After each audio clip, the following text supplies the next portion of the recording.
Hello everybody, how are we doing? Welcome to what is a best of 7, all maps played between ByuN, our blue Terran top right, and Zest, our red Protoss bottom left, from the Olimoleague Invitational number 1. Quick little something just to basically let you guys know what's happening. So first of all, hello YouTube! This is kind of a weird one. So basically when we casted this series live, I had to take an important phone call during this game, and that kind of just screwed up the broadcast and the cast of it. But otherwise, the rest of this series was freaking fantastic. So I didn't want to not upload the series just because game 1, my casting had a big kind of gap in it, basically. So basically, I'm going to recast game number 1 right now, just to basically put it together with the rest of the games that were casted live. So it's been, I left it a couple days just so the map isn't like fully in my memory. I was on the phone, so I didn't get to see all of it anyway.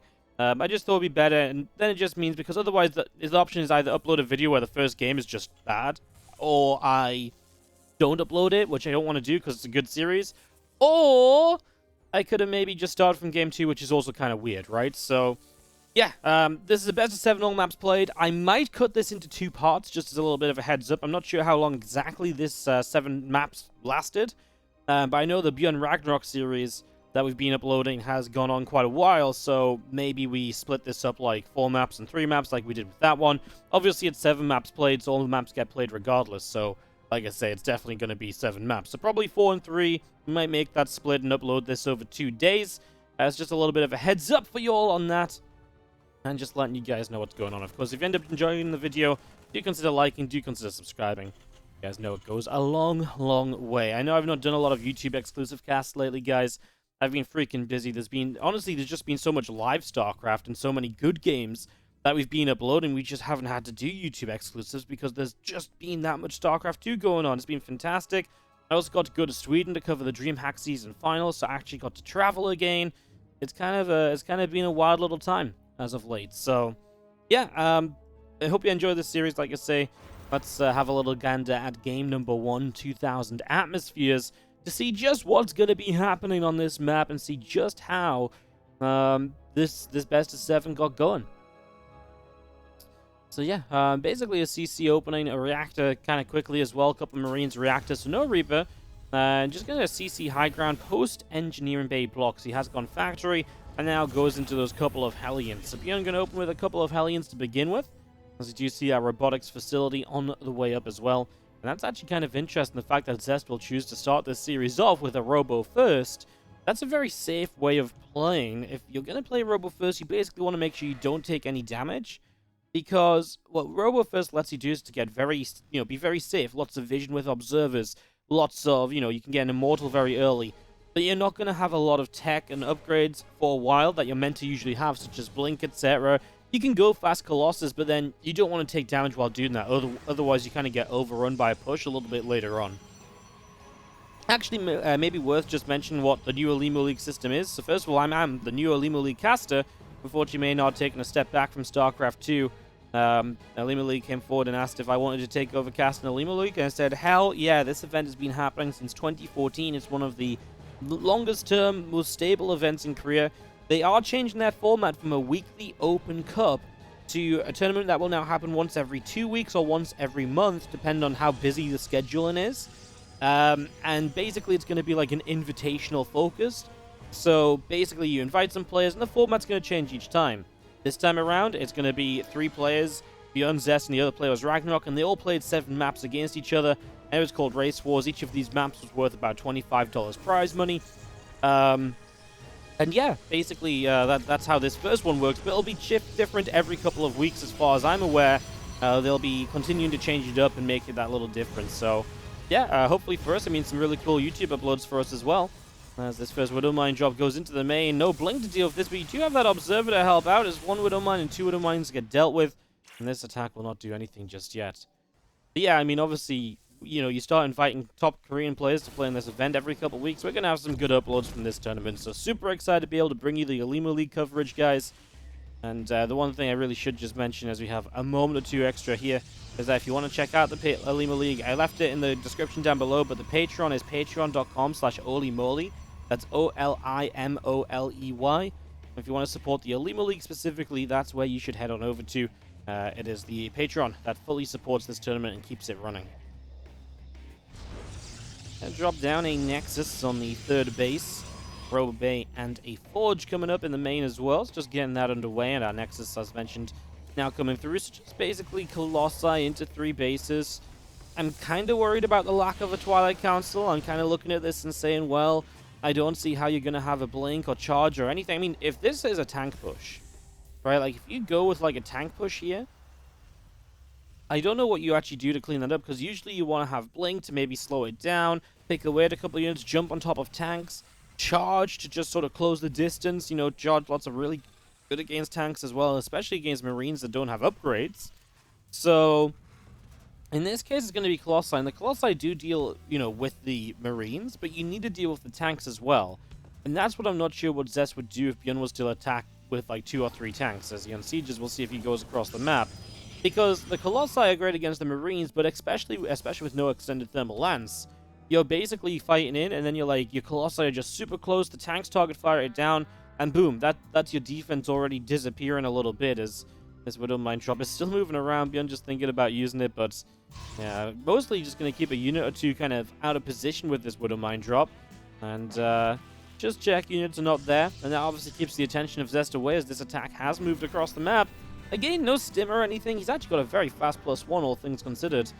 But no stim or anything. Really, the power of this are the siege tanks. And it looks like he will get sieged up because Zest has not played a style, which gives him a lot of map control with the units.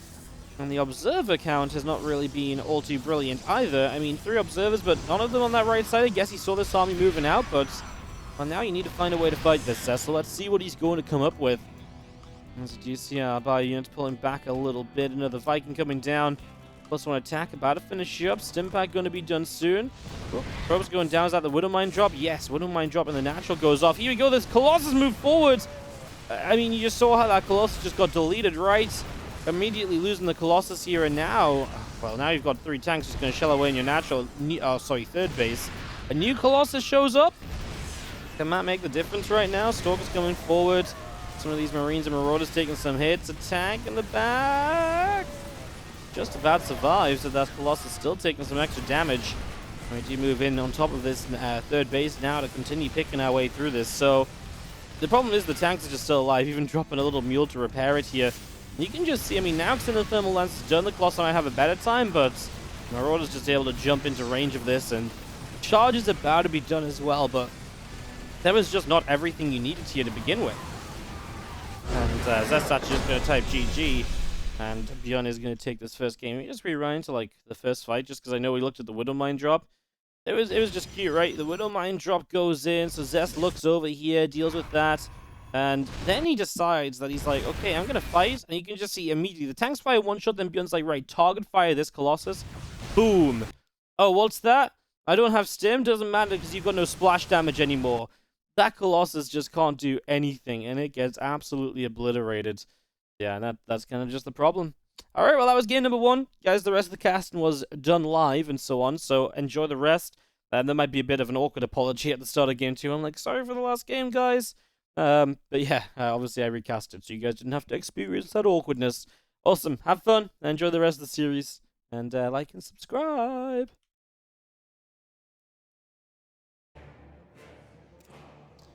Alright, sorry for a little bit of chaos in game 1. It's typical, right? You gotta do something, and, you know, you're waiting for, like, the entirety of the game, and then finally when something happens, the phone finally goes off, right?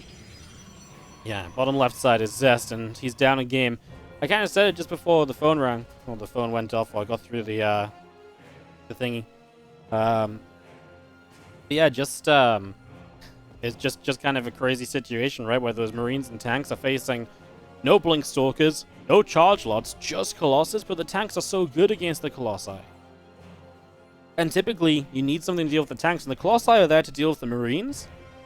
But there was just no good way to approach the tanks there, and I think you guys saw a pretty good idea of what was going on, which is literally just the fact that the tanks were, like, covering, like, so many shots in that entire army, which is obviously a pretty big issue, so, yeah.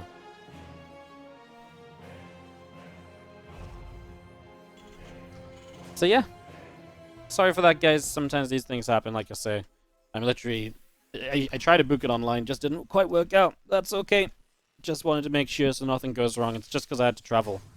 And we have to take tests when we come back. I have to self-quarantine, self-isolate for 10 days, so I'm required to take tests and stuff. Don't want to get fined, because if I get fined, that's less Starcraft, because I won't have the money to run tournaments. Basically, that's how it works. So yeah. Probably going to come down. A command center building in the main base is just going to be seeing our Nexus coming through. The Cybercore going to be finishing up.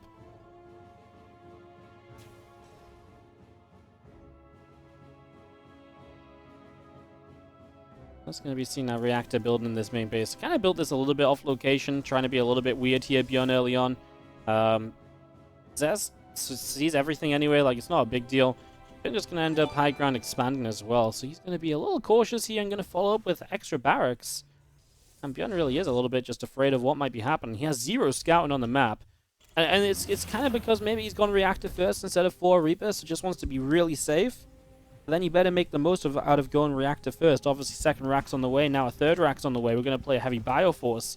There's going to be pretty much as many bio units as physically possible for this stage of the game. Like, there isn't really much more that ByuN could have done while expanding to get more bio units out by skipping the Reaper, etc. straight to reactor. So when this 3 racks hits, it's going to hit hard.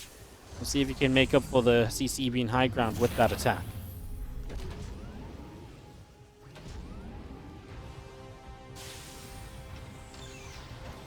This is going to be seeing our Stargate finishing from Zest. I never really liked the Stargate against this because it always feels as though you're... I mean, it always feels though like the Stargate units are so minimal in terms of their effect when it comes up against, you know, these bioforces. I'd like to see just 1 Oracle, maybe 2 Oracles, and then go from there. Oracles can sometimes be good if they can help to overwhelm the Marine count, but you really do need to make sure that you've got the right amount of support. I think worst case scenario is like to build Phoenix, and especially if you kind of build Phoenix and hold back and you don't know that this is happening. It's going to make a Phoenix. A low Phoenix count can be okay, because again, you can still tech out in time. The important thing here is just actually not going beyond that Phoenix count, though, right? Like, right now, this Phoenix count is going to be 1, 2 or so is okay. I still don't like it a lot, though, because it's not going to provide a lot of support against the bio. If we go up to, like, 5 Phoenix and keep on building, then the more Phoenix that get built, the more worried I get. Third base starts already. Man, Zest just has not been in to see the fact that it's 3 racks, and now this Oracle in a little bit of trouble as well. He doesn't get the extra volley from all the Marines that's needed to take it down. Zest gets information immediately. 1 Phoenix, nothing more. I mean, you need gateways here. You need... Well, I guess just gateways, because tech structures aren't going to help you now. Triple battery. I mean, it's just very greedy from Zest against an attack from ByuN, which is going to be extremely aggressive in comparison. As we set this up, those couple sentries going to finish warping in. And that Oracle of Zest going to go moving down the bottom side. It's just going to get settled down over there. So, just going to settle that down. We see all of these batteries still coming through.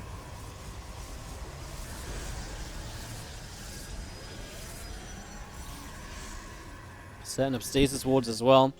ByuN's going to move out, not so that he's got the upgrades as he arrives, but he will have them, you know, when he's halfway across the map. So this may be going to hit a little sooner.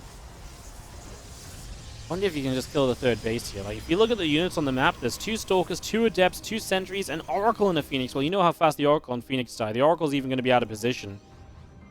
Batteries have a massive role to play. That's why Zest builds so many of them. Honestly, in this scenario, ByuN could maybe even get away with not committing in. Nice scan, sees the Stasis Ward. He's going to see the second Stasis Ward too. But he doesn't get to dive on those units, and the unit count did get a chance to build up. And Zest has done what was needed of him. Build the batteries. He cut Phoenix production completely. Got out of there right away once he knew it was 3 racks. Yeah, he got the scout and responded, and that's exactly what you need. Now, I personally still like this for ByuN a little bit. Simply for the fact that he didn't lose too many units, so you can maybe use that on a follow-up attack against someone who is now still on a very late tech choice. Right, they've essentially gone Stargate to not really do much at all, apart from scout and not die. And the Twilight Council, the Forge, all of this is just late. So there's going to be one more follow-up attack here where ByuN is going to be, like, extremely powerful. And that's kind of going to be about it, right? Like, that is kind of just where we stand at the moment here. So, let's see what we get as this Oracle comes back through. It's going to turn around from the top a little bit. Robo Facility coming up, by the way, from Zest and the Natural. So he's getting that build up. Yeah, this army of ByuN coming across, trying to figure out where it wants to be. Try and catch the Oracle. We have got, I guess, the first Medivacs come out will be our first real timing to go again. As we add on the 2 extra racks, we're going to go 5 racks, not 3 CC, so he's really going to stick to this aggressive push here, ByuN. He really has a very good idea of just exactly what he wants to do. The one thing that I do worry about, obviously I said I kind of like it for ByuN, and as I was saying that, I was like, well, there's one thing that isn't good for him, and it is just how greedy Zest got away with being. So yes, you had to build these units, yes, your tech is late, but the economy is incredible. Because he just went for that 3rd base so early on. And I do think that's kind of, though, why I like the fact that ByuN's going 5 racks now, because I think that's the sort of attack which can punish Zest for having gone still mostly focused on eco. Versus, yes, congratulations, you got Blink, but that's all you're getting. And Colossus is not real. ByuN maybe doesn't realize that yet. Should have done now, as none of his units actually took damage there. We're going to drop up in toward the main. I mean, there's nothing in the main base. Lost Talk is warping in, though. ByuN's going to turn it around. He says, big warping in the main. Maybe I can fight at the front. Yeah, he's not finding the fight that he wants to find just yet, though. And that's the issue, is he's going to sit low ground, kill off about, well, he can kill off the Cyber Core. Then you're going to force warp-ins of, what, Zealots? It's obviously not ideal if you can actually finish this up. It would be amazing. And the Robo Bay is now finished, but not really being used just yet. New Cyber Core will begin to build right away. This army is still just not that great, right? At the end of the day, it's... Once these 2 Colossi get out, amazing. But until those 2 Colossi are out, I'm not 100% convinced. ByuN's going to stim and fight a little bit. He's got a choice here. He's going to bring some units back a little bit, rather than trying to push the issue and push on through. Widowmine actually hits dead center on that army. What a connection that was. As ByuN kind of gets through, extra Medivacs are here, so healing continues to come through, but Medivacs are getting low on energy. He kills another gateway, but there's more to be done than killing gateways in this situation. You can't just get away with killing gateways. That's not going to win you this game. Not in the slightest. Spit battery activates and the Zealots are going to be kept alive. The Colossi is here. First one is out. No extended thermal lance, so there's no range. I think just the Colossi in general are going to make this difficult now for ByuN to really commit through. The 1 armor upgrade is done. Yeah, I mean, we're just going to be seeing, here we go. This is the fight. ByuN force fielded pretty well again. I mean, the force fields from Zest have been impeccable time and time again. There's not been a single fight where these force fields have been looking poor at all. As our ByuN units want to load up into Medivacs, and they're going to try and swing around back over the other direction instead. So they're going to aim for this main base. ByuN's going to begin to unload. Phoenix just going to be taking a few shots, and in we go. Again, just going to go jump straight onto that Cyber Core. So that's just going to fall. Gateway getting picked off as well. Just going to be seeing the Zealots and the Colossi continuing to come through. Meanwhile, on the bottom right side, we're going to be seeing this little Bioforce coming around as well. Trying to see just what else is happening. Widowmine is going to get those Stalkers to blink back. I mean, ByuN's obviously just running out of steam. 3rd CC still not built. He's been stuck on 47 works this entire time. He doesn't have an armory, right? So stuck on just 1 upgrades, 1 engineering bay. ByuN is, he missed his opportunity. He should have committed a little bit sooner. I think he didn't quite realize, maybe he just really didn't quite realize how greedy Zest had been initially, and just how late so much of the tech was. This is his plan to try and jump on this army out of position, but even that is not working out. 1 Colossus takes forever to fall, and the Colossi have just done the damage needed as Zest is going to push this away. Blinking through, those Widowmines won't get to do much, and you just go across the map, chase this down to victory.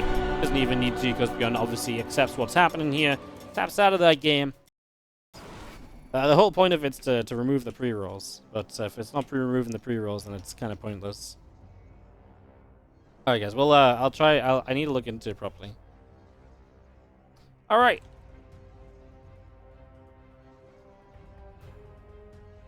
Top right side, blue Protoss player is Zest. Oops, that was the wrong button. And in the bottom left side, our red Terran player is ByuN from the Shopify Rebellion, of course. We settle down into game 3 of this series.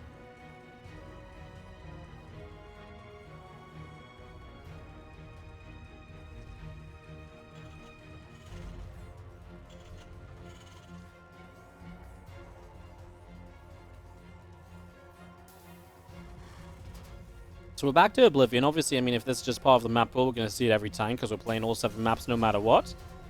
And, yeah, for TvP, I mean, anything particular to talk about? Usually in TvP, we talk a lot about, like, tank positions, how aggressive you can be. I mean, a ramp up into the natural, you could maybe do something around here, push siege the main a little bit. Yeah, I'm not sure if there's anything particular about TvP which I'm like, oh, hell yeah, like, this is great. The drop into the main base might be more substantial on this map with TvP. I'd say that's really all I've got, though. Like, maybe a siege up here shooting across into the natural as well. Just feel like there's a couple of possibilities that, again, as we see more of this map, we'll figure it out more. We'll figure out what people like to do on this map, how they play it and stuff. But for the moment, we're just obviously waiting for that to become a reality. And to just get more information on this. That's just going to say I'm going to proxy you up, probably a Stargate here early on, and just says, yeah, I just want to deal damage. Maybe not as comfortable on this map, didn't maybe play it as much in practice, says, okay, well, he's going to get aggressive early. That's actually just a second gateway, so yeah, he's really just going to go all-out aggression. A lot of the time, maps don't really make a difference if you're just going to proxy up a gateway and go, go, go, right? So yeah, that's where we stand right now is this probe. Comes through the right side, going up to the top.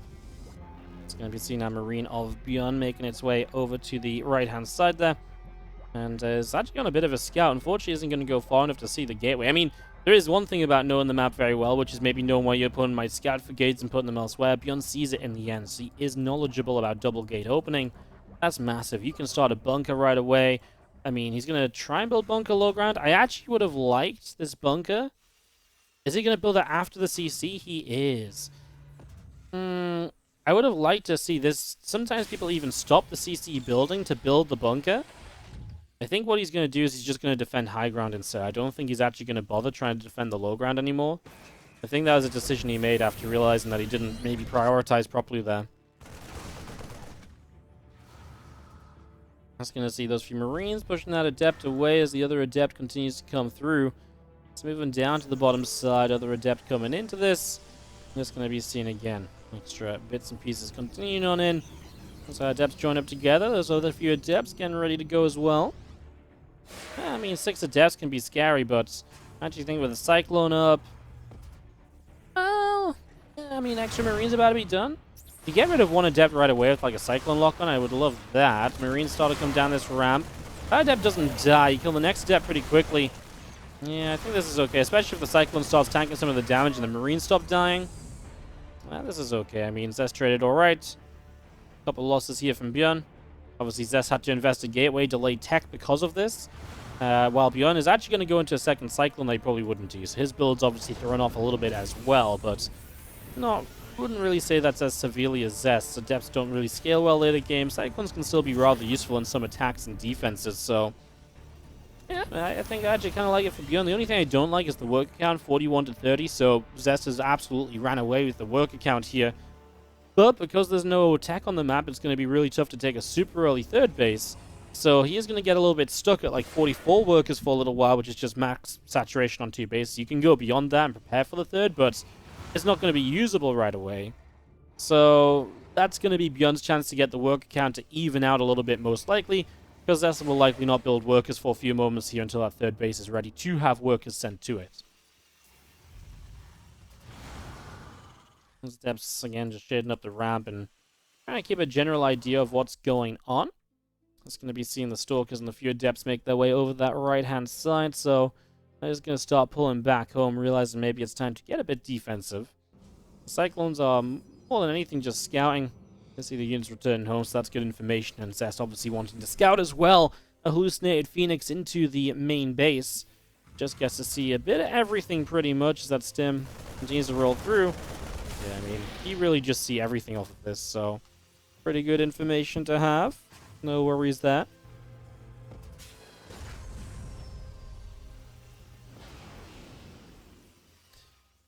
Another depot down at the front. We still see the couple Cyclones on the right side. They take down one of the pylons initially. So removing that from the equation. Obviously just saying, well, I know where this proxy gate is. I saw your units coming home, so I absolutely can make a play to remove now that gateway from contention. And here comes ByuN's push. I mean, this is the kind of push that can do a lot. Stalkers, middle of the map, don't have blink yet, remember. So it's really bad for them if these Cyclones can lock on, if they start a trade. Yep, scan, because that's 2 dead Stalkers. Yeah, not having Blink really limits what you can do micro-wise with these Stalkers, so this is going to be problematic. I'd imagine this attack might be able to really sink itself into a good position and trade out wonderfully. Let's see, Blink just now finishes. One Cyclone's dead, but the tanks, okay, they have to sort of step forward that little bit, but I don't think that's all too concerning either. There's now Bunker Star coming up, and ByuN is just going to be happy to take this position. He's actually going to make a move toward the natural. He does have Stim, remember. He's actually going to start killing Stalkers as they warp in. He gets 3 of the 5 that warped in. And Zest actually just doesn't have a defense on his natural in the slightest. 14 workers are down. Stalkers are going to blink in and start killing off some of these tanks. But actually, with the units on the other side, that's just going to be game. And ByuN is going to take the 2-1 lead. Hopefully you guys enjoyed, as we do have in the upper left-hand corner of the map. Kicking us off for Game 4 is going to be the red Terran player. This is ByuN. Up against blue Protoss rocking in the bottom right. From Dragon Phoenix Gaming, we have got Zestu. His map pick. Means we still have 2,000 Romanticide, and did we start on Jagannatha? We played Jagannatha on map 2, right? Oxide, I think, is still around. So yeah, well, a larger map still to play in this best of 7.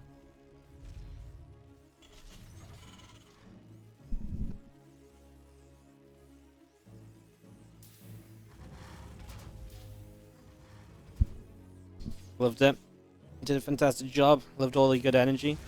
Yeah, it was just, I mean, it's so different casting in a studio with your friends there to casting like online and, 10-hour days over Discord and stuff. It's not the same, It was nice. I've been telling people this for years. People are like, nah, Wardy, you're just a bad caster when you solo cast online 10-hour days. You're just bad. You can't possibly ever be good. But it's like, no, even if going from like an online co-cast to an in-person cast improves the quality, guys. There'll still be someone shouting that we don't treat everything like a Katowice finals, though.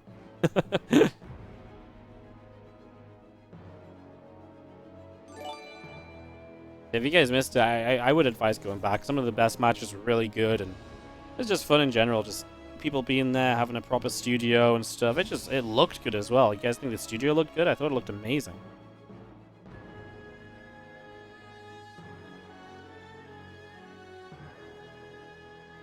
It's a fun weekend. Oh, fun week. Alright, into this game though, guys. Time to focus up a little bit as things do set up, right? We've got a pylon from Zest up at the top side. We've got ByuN going to go high ground, expand again into a factory this time. And Zest going to go one base Twilight Council, so super fast ETs or a super fast aggressive blink play as my go-to assumptions when you start to see this. Let's see what indeed does come out of it here fairly soon. With the SCV wandering around the left-hand side of the map at the moment, just checking around to see what is where and what is what.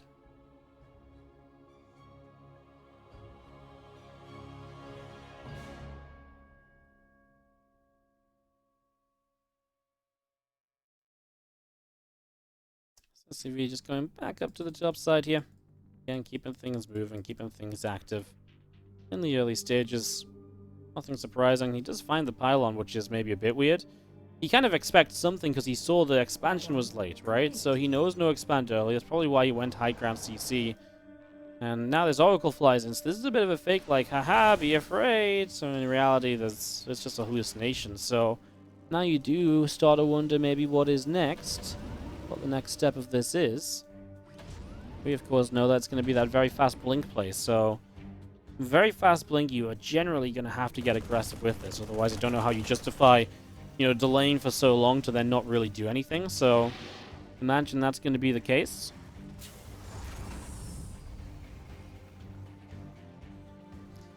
There's that blink just coming through again. A couple of extra Marines on the way out. This SCV.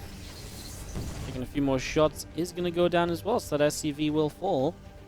As we have our Cyclone of ByuN going to go and run on down to the bottom right-hand side. So, setting up over there.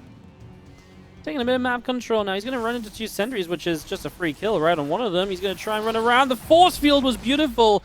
Sentry just didn't get out of range. Great idea. Great attempt from Zest to keep that alive. Just didn't quite work out in the end. That was close, though. There's another hallucination in the main. The Marines get rid of this pylon. Don't let that stay up longer than it needs to. Not a bad way to play. Not a bad stance to take. Cyclone gets chased away, but does pick up a second kill. Well, not bad, as now the Cyclone will fall, but I mean, the Cyclone kill in the first sentry already paid for itself. Really fast Dark Shrine behind this Blink, so getting into DTs. Now, ByuN has not been much of a Raven player because he likes more so to play the bio-heavy stuff. So it's very rare he goes 1-1-1, which would lead you into a Raven. Instead of the law of the time, he likes to go into that double racks, or, you know, even a factory, then racks. You know, in this case, he has no starport, right? So it's exactly that, right? Factory, get the second racks going quickly. That's what ByuN likes to play. So this Dark Shrine, well, at least it's not. He's going to go Blink as well. Okay, well, Zest is just turning it up a level. Like, Zest is just like, wait, am I classic? A bit of an identity crisis over here. Yeah, he's going to switch this up a bit. Wow. Blink and charge. He's actually just going to straight up play like DTs and Zealots. Let's do it. Let's play it. I'm kind of intrigued to see what the heck happens. First DT is going to show up. He is going to harass with DTs before then anyway. There's a turret, but it doesn't quite provide, but ByuN sees it. Wow. Just DT gets destroyed. I don't know why the second DT is running in. Maybe didn't realize the turret was there. Oh no. 2 DTs do nothing. Now, the only good thing for Zest is that ByuN might take a while to push because he needs to save up scan energy. He can also just bring an SCV or two and actually just build turrets as he goes. There's a scan right there, so there's a third DT down. Every DT you kill is an investment, which is just not paying off at all for Zest. As ByuN might just walk across this map and kill him right now. I think that is exactly what's happening. I mean, the biggest question is just, do you have scans? And he has 1 scan. I am genuinely surprised, I guess, to not see a... Oh, no, why is there so many DTs here? Oh my god, 2 down with the same scan, that's bad. Now ByuN knows he doesn't have another scan, though, so he backs it up. But even getting 2 more DTs already is amazing, because now he can just wait that a little bit longer, and again, he just needs to have scans, and otherwise his army's getting better and better anyway. I know, I'm just like a record on repeat. Scan this, scan that. I'm jumping, just scan. But like, this entire game just revolves around scans at the moment here. So this DT moves up.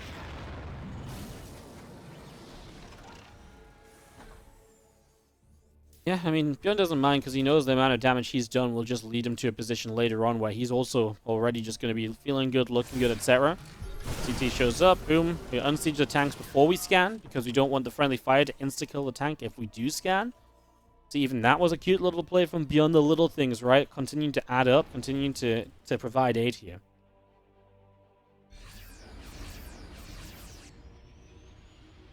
My army moving to the center. Another scan. Lands. Perfect. DT number 7 of this game killed. Actually was number 7 as well. There's a lot of DTs that have gone down so far. I mean, again, you just kind of... To me, I kind of see where this is going. We're going to unsiege. I don't think we've got a scan right now. I do wonder if it would have been worth the Raven. Because I know he wanted to build medevacs, but there is a chance here that you could have said, well, for the Raven, you could have actually just attacked and ended the game by now. And you're still only on 2 bases, so you still are kind of pretty hardcore held back by the ability of how many scans you have. So Zest is kind of getting away with murder, because even though he's lost so much early, he's, ByuN is unable to punish because there's only so many scans, and Zest is still just using those DTs defensively.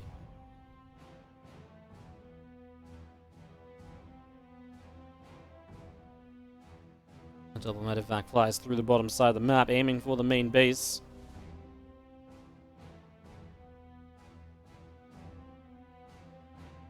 ByuN's gonna come pushing. I mean, where's this army at? It has 1 upgrade. It's got charge, obviously. DTs have blink. Maybe the DTs can do something as we push across. Dropping the main base, though, mobility and splitting this army up definitely gonna be one of the problems. As the drop goes into the main, ByuN could also hit the 4th. He's gonna force the recall in the main. Oh my god, he gets the pylon powering so many units, or so many gateways, sorry. So production is absolutely stifled, and he's just gonna jump on the 3rd. He might not even expect the 4th base right now. Gonna check his vision in a moment, as he wasn't expecting the DTs to jump on him. Does get pushed back. He doesn't know about the upper right. The DTs blinking in there were his kind of the savior of Zest. As now ByuN's going to find this base. He can drop here. He's still back in the main base already. There's no units left behind here either.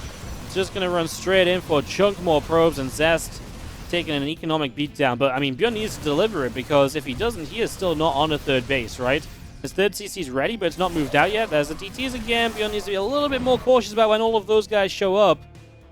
That's going to turn this around. I really think ByuN's mistake was that while it's great killing all those DTs, he still was just so limited by the scan, right? Not being able to scan all the time and not doing anything about that meant he didn't get to be aggressive when he had a massive opportunity to be aggressive. And because Zest met the army midway with the DTs, he used the one scan to kill, you know, then. So he wasn't ever able to set up like a turret across the map or anything to work on. So Zest is kind of making this thing work. I love the ghost cannon because then at least you can EMP the DTs as well. Not only does that make them weaker, you can actually then see them without scanning, which at this stage actually just might be the better answer of all here. Might actually be the way to play this.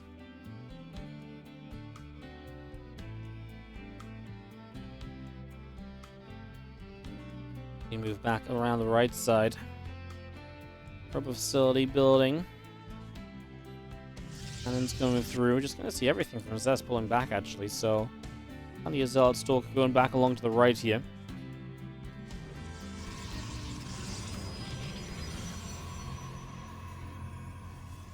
So the game chills for a little bit. I mean, we're going to start seeing a drop in the main again.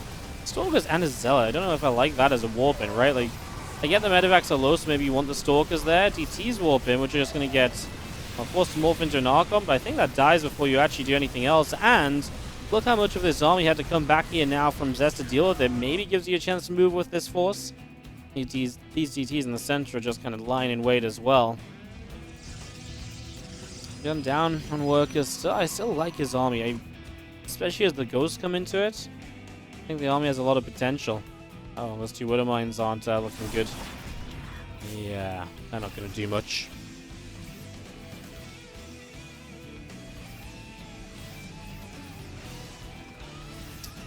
Well, it's going to be seeing the armory still coming through, the secondary engineering bay coming up as well, so we're still setting up into all of that.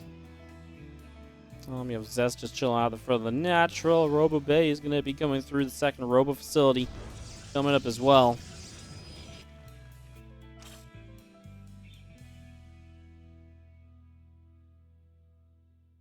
I mean, ByuN really, again, just once he has these ghosts, can maybe finally be properly aggressive, but Zest has done the right thing in terms of just taking advantage of what ByuN didn't do. So if he never made that Raven, Zest did the right things to stay in this game. DTs especially have kind of held this together, and finally Zest is going to get onto something which I think is a lot more stable, which is the Colossus production. He can get up to Colossi here. Might just be Zest able to take a great position, and then he's going to have an army, something in his army that ByuN doesn't have an answer for again. Like, ByuN just got to go, so now having the Colossi come through, Zest is just staying that step ahead in the tech switching, staying ahead of ByuN and keeping himself in an advantage.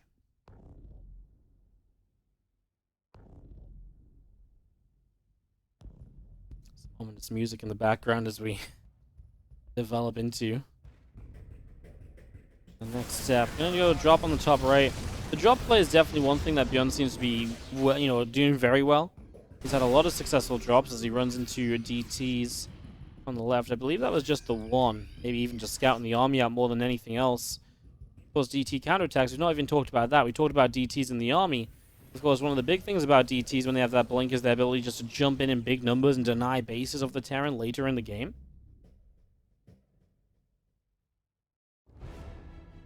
It's a lot of Widow Mines, mind you. Widow Mines are great against the majority of this composition. The Colossi really are going to be the biggest problem of all. I think the Colossi are the splash damage you just have no way to deal with, right? And they're also really good against the Widow Mines, so the Widow Mines aren't then necessarily going to do much else either, because they can be cleaned up from afar.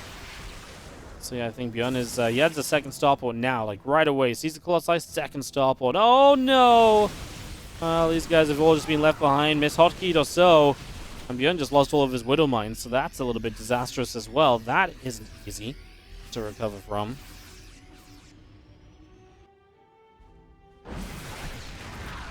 He's going to counterattack again a couple units. Now this army of ByuN is kind of trapped on the map. He's going to be forced to take the fight against these Colossi, which can use the ramp to stay alive. And the EMPs are good, but I actually don't know if the composition from ByuN is going to be able to clean out even with the EMPs on his side. Ghosts are screaming. They can't believe they got brought into a game just to die as they continue to fall. I mean, all these ghosts going down. If nothing else, it's an expensive trade. ZTs have shredded a mineral line as well. Full medevacs are dropping. Yeah, the DTs here killed 17 SCVs also. Yeah. There was really a moment where I think even a lot of the time you get away with not building the Raven in these games. But what you usually do is you pull like 2 or 3 SCVs with the push, and you just use one scan to get set up, and you get a turret build across the map. And because Zest met him in the middle of the map with the DT, he used his scan already. He didn't pull SCVs anyway, but he had to use the scan so early, he never got into a position to do anything else. Bosses falls, but ByuN just says, I'm not fighting this army, I just can't. I'm so far behind on the eco. And Zest got away with a bit of greed when he needed